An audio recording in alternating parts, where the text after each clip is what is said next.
Alors moi aujourd'hui, je vais vous donner une technique, une méthode pour optimiser sa communication. Alors, on va faire quoi? C'est quand on veut bien sûr communiquer et faire passer un message à l'autre. On verra peut-être un autre jour comment se mettre en posture quand on écoute l'autre. Mais là, ce que je voulais vraiment vous donner comme tips, comme technique, c'est comment communiquer et faire passer un message à l'autre. Alors, ce qui est important, c'est bien sûr d'avoir une volonté, une intention que ça se passe bien, qui est quand même du respect et de la bienveillance. Si vous arrivez en se disant lui je vais me le faire ou elle je vais me la faire, il est clair et net que ce que je vais vous dire ne sert à strictement à rien. L'idée c'est de vous donner une méthode pour faire passer un message quand on a une volonté positive, que ça se passe bien. Quelle est cette méthode? Alors cette méthode elle est inspirée de pas mal de techniques qui existent depuis pas mal de temps. Certains vont appeler la communication en conscience, d'autres vont dire que c'est de la CNV. Alors, il y a 4 phases. Donc quand on va commencer à prendre à vouloir parler, on va essayer de respecter 4 phases. La première phase, quand on veut faire passer un message, c'est de faire une observation sans jugement, neutre, factuelle et sans interprétation. C'est-à-dire que on va tout simplement donner un contexte excessivement neutre, factuel. J'ai, ceci, voilà, je constate ça, j'ai vu les chiffres tant, j'ai vu ceci, quelque chose de neutre, sans jugement. Ce qu'on appelle une première étape d'observation, on va simplement constater des choses d'une façon factuelle. Hyper important dans cette phase, ne pas faire d'interprétation personnelle. On est uniquement dans vraiment le fait, la neutralité. Je peux vous donner juste un exemple. Si un général d'une armée envoie un éclaireur pour lui demander quelles sont les forces de l'ennemi en présence. Si l'éclaireur revient et leur dit et dit à son général, c'est le bordel, il y en a partout, ils en ont partout, machin. C'est pas du tout ce qu'il veut entendre. Il veut avoir des faits clairs, précis et pragmatiques pour éventuellement mettre sa stratégie en place. Donc la première phase pour communiquer avec clarté et impact, c'est d'avoir une phase de constat et d'observation neutre et factuelle. La deuxième étape derrière, c'est de pouvoir exprimer son sentiment. Face à une situation que l'on a constatée, on va exprimer son sentiment. C'est très important ce que je dis, c'est pas un sentiment, c'est son sentiment. On va être le plus précis possible. En regardant les chiffres que tu m'as donnés sur ma société, cela m'a rendu confus, cela m'a rendu triste, cela m'a inquiété. On va exprimer son sentiment. C'est hyper important de le faire. Donc on a observé et on exprime son sentiment. Je fais attention, on n'exprime pas un sentiment en disant quel bordel tu m'as mis. Qu'est-ce que c'est que ces chiffres? Parce que là, tout de suite, on part sur l'autre. On exprime quelque chose qui nous a dérangé, mais on le renvoie sur l'autre. Mais si on dit ces chiffres m'ont contrarié, ou ça m'a rendu triste, ou ça m'a rendu en colère. On est sur son sentiment. Ça, c'est la deuxième phase. On fait une observation, un constat, et on exprime son sentiment. La troisième phase, pour avoir une communication avec clarté et impact, on va exprimer un besoin. Son besoin. Et ça, c'est super important. Parce que quand on exprime son besoin, avant qu'on a exprimé ses sentiments, après on va exprimer en troisième phase son besoin. J'ai besoin de, j'ai besoin de. C'est hyper important. Parce que quand on exprime son besoin, on n'est plus dans la confusion. On est dans la clarté. Et en plus, quand on exprime son besoin, on n'est pas en train de dire que c'est. On ne le rejette pas sur l'autre. On est vraiment dans son besoin. Je vais vous donner un exemple tout à l'heure, plus concret, avec le déroulé. Une fois qu'on a exprimé son besoin, on va tout simplement faire une demande. On va faire une demande ouverte. Donc, je te demande. Et donc, il faut que cette demande soit plutôt large, ouverte, réaliste, plutôt négociable et plutôt concrète, réellement. Je vais vous donner un exemple. Alors pour ceux peut-être, on va peut-être prendre l'exemple qui peut être plus parlant pour ceux qui ont peut-être des enfants. On va prendre l'exemple de la chambre. La chambre d'un ado ou la chambre d'un enfant. Je suis père, je rentre dans la chambre de mon fils par exemple. Je rentre dans la chambre et qu'est-ce que je vais faire si je respecte les 4 phases que je viens de vous décrire? Je rentre dans la chambre et je dis, en rentrant dans ta chambre, j'ai constaté qu'il y avait un bol plein de lait, un pot de yaourt sur la moquette.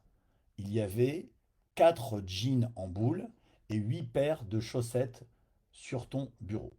Je fais un constat totalement neutre, factuel. Première phase.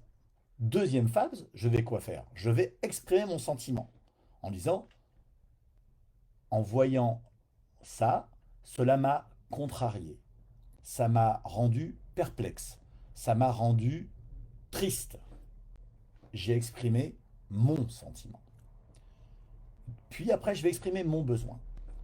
Qu'est-ce que j'aimerais un jour que cette chambre soit un peu plus rangée? Troisième fois, je viens d'exprimer mon besoin. Quatrième phase, je vais faire ma demande. Est-ce que tu pourrais peut-être une fois par mois ranger ta chambre, s'il te plaît? J'ai vraiment grossi le trait.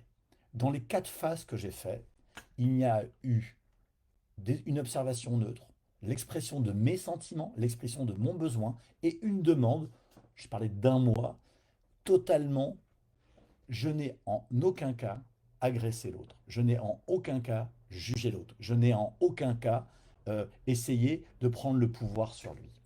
Pensez, alors bien sûr vous allez me dire, ouais mais quand on parle, c'est hyper compliqué de faire ces 4 étapes, mais c'est un exercice, c'est une pratique.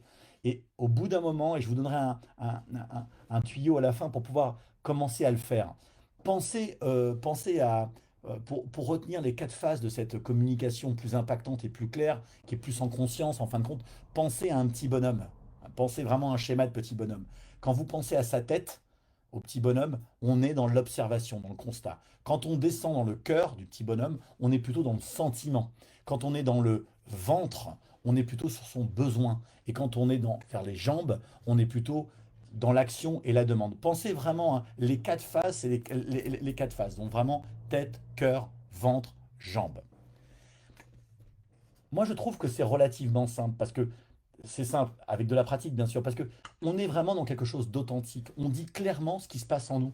Et en général, l'interlocuteur, il se sent pas du tout agressé, et parce qu'il n'a aucun jugement sur lui et aucune interprétation qui est faite sur lui. Et ce qui est vachement bien, c'est que ça ne veut pas dire qu'il va être d'accord avec vous, mais il va pas se sentir agressé. Donc il va y avoir un climat tout de suite qui va permettre un échange. Éventuellement, on va échanger et éventuellement, on trouvera un compromis ou une nouvelle solution. Ces techniques ont été mises en place à l'époque avec des jeunes en difficulté dans des quartiers un peu chauds et on s'est rendu compte que quand on leur parlait comme ça, ben, en général, ils avaient une meilleure écoute. Parce qu'on est tous pareils. Si on commence à discuter, et malheureusement on le fait très souvent, on commence souvent à juger, à interpréter et à agresser l'autre. Effectivement, si j'avais dit à mon fils, c'est quoi cette chambre, c'est quoi ce bordel dans ta chambre, franchement, tu m'énerves en étant comme ça, et range-moi ça tout de suite, c'est évident qu'en général, pour ceux qui ont déjà fait l'essai, ça ne marche pas. Donc, cette technique de communication, hein, qui est vraiment quelque chose qu'on peut pratiquer, bien sûr, il faut le pratiquer 100, 200, 1000 fois. Moi, je vous conseille de le faire même au départ, parce que quand l'interaction physique et émotionnelle est là, ça peut être un peu plus compliqué au début. Faites-le même quand vous faites un SMS ou quand vous faites un mail. Quand vous avez quelque chose à dire à quelqu'un ou vous sentez qu'il y a eu quelque chose qui vous a même contrarié ou pas, essayez de respecter ces 4 étapes.